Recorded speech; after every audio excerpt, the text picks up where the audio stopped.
And we begin tonight with a live look at what's left of an apartment complex in Oak Cliff. The two-story building was leveled by a massive explosion. This is what it looked like when the fire started. Dozens of crews had to be called out to keep pouring water on that building and get those flames under control. And in the past hour, we learned that multiple people have been killed. Authorities have blocked off several roads around East 9th Street and North Patton Avenue. It's just a couple blocks from Adamson High School, not far from I-35. We have live team coverage tonight. Kevin Reese has been on scene all afternoon speaking with residents who ran from the building. But let's start with Cole Sullivan, who just got an update from officials. Chris, in the last hour, Dallas Fire Rescue says this has changed from a rescue to a recovery operation, and they have confirmed that people have lost their lives in this explosion this afternoon in Oak Cliff. They have not said how many yet. They say 4 people were injured, 3 transported to hospital by ambulance, 1 brought themselves to the hospital, and we've heard from one area hospital that someone is in good condition. We also have new indications of the moments before this explosion. Firefighters saying that they were on their way here after someone reported the smell of gas. As they were driving this way, the fire department says that's when the explosion happened. Fire department says they called in the cavalry, more than 115 firefighters and dozens of fire engines, trucks, and rescue units here, but that explosion had already happened. It became a 5-alarm fire, and this operation is not over yet. Fire crews are still here and say they'll be here for hours. However, there's still work to be done. So at this juncture, we have gone from rescue mode to recovery mode. We are still actively in recovery mode, and we may be in this mode for the next 2 to 4 hours, maybe extending this operation even beyond that. And we have new information of what that operation looks like. I'm told heavy machinery will be coming in here, cranes. They're going to try to lift the second floor off of the first floor of this apartment complex, and then specialized fire crews will be going in and searching by hand. As for what caused this blast, the city of Dallas says their crews were not in this area digging at the time. Atmos Energy says they weren't either. They say it was a separate construction crew, but we do know that someone was here digging, Atmos Energy has indicated. The question is who? We're going to continue to work to find out on that. In the meantime, we're hearing stories of survival and also stories of loss. My colleague Kevin Reese has been following those. And Kevin, from your vantage point, you can just see the scale of this explosion.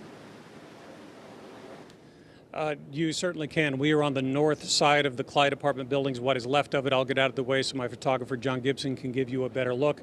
Remember, this was a 2-story apartment building. If you look at it from the air, a donut-shaped building. This is all that is left of that second floor. We cannot see any search crews on this side of the building, but we can hear them on the opposite side. We can hear them at least trying to pull some of that debris away.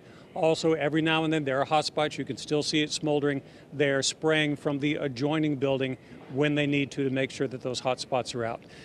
In terms of the people who were in this building, we have talked to several of them. Some people who were asleep at the time, awakened by the explosion. Others who raced here to find out that their dogs and cats did not make it out. The question they all have is if there was a report of a gas leak and that the fire department was on the way, why were none of them alerted? There was no one knocking on doors to evacuate them before this explosion happened. Here are a couple of those survivors of this explosion and the grief that they are dealing with right now. But tell me who you're still looking for. My animals. How many? 5. Dog and cats? 2 dogs and 3 cats. Okay, you talked to Animal Services as well. They've rescued a few, but as far as you know, not yours? No. Okay. I don't want to bother you too much, but is from what you see of the apartment complex and where your apartment is or was, is there any reason to believe there's anything left of your apartment? No, there's nothing. It's gone. It's gone. I'm just literally in the bed, and all of a sudden you just hear a loud boom. That boom happens, and then my windows they're on the other side of the apartment.